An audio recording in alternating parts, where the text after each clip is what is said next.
There was once a young man who trained every day. He woke up early.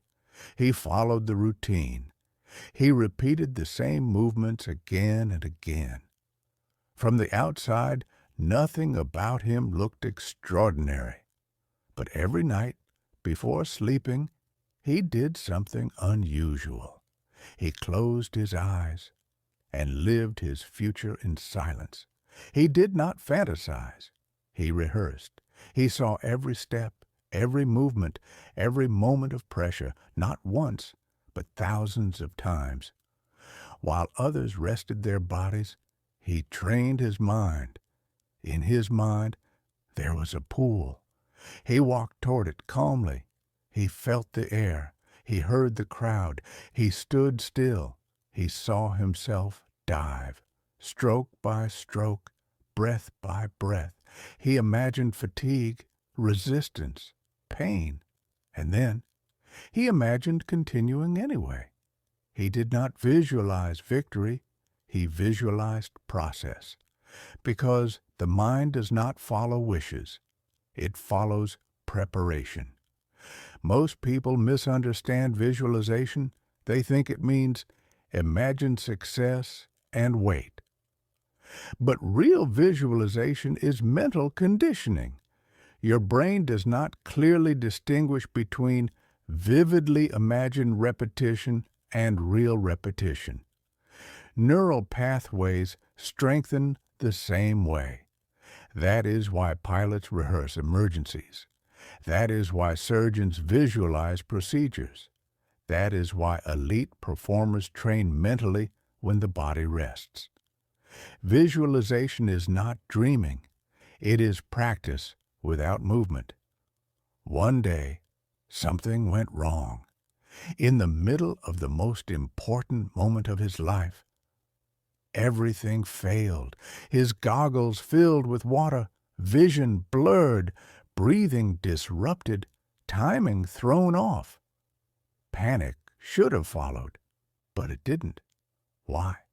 Because he had already lived this moment hundreds of times.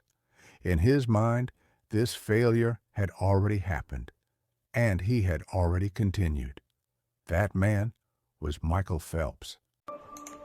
Year 2008, Beijing Olympics. The world's largest stage. A 23-year-old boy in the swimming pool is about to start the race. The eyes of the whole world are on him. Millions of people are watching it on TV. The boy is standing on the starting block. The dive kills, 75 the meters race left in the begins, race. and I suddenly could see nothing. You said they were leaking. What exactly was the problem there? At that time, when the boy was coming second in the race, his goggles start filling with water. Meaning he can't even see anything and is a disaster for any swimmer. I could see nothing. I couldn't see the black line, I couldn't see the teeth, and I couldn't take my goggles off because they were underneath 2 swim caps. But from here, the game takes over his mind.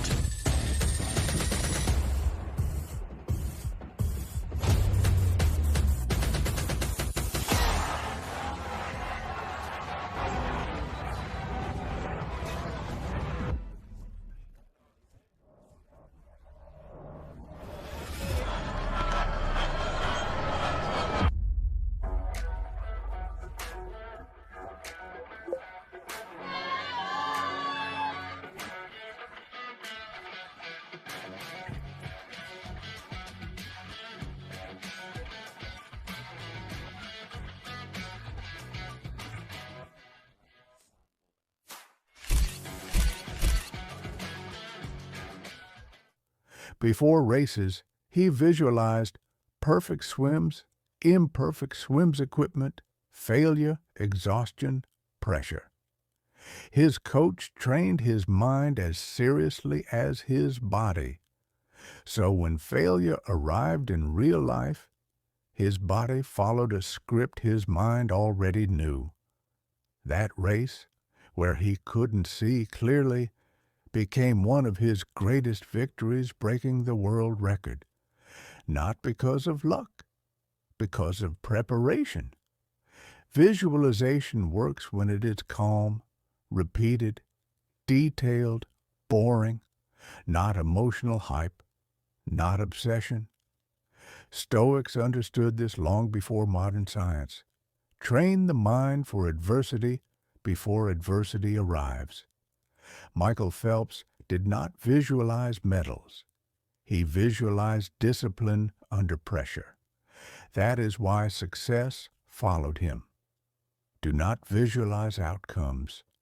Visualize behavior. Visualize consistency. Visualize calm under stress. Visualize continuing when conditions are imperfect. The body will follow what the mind has already practiced.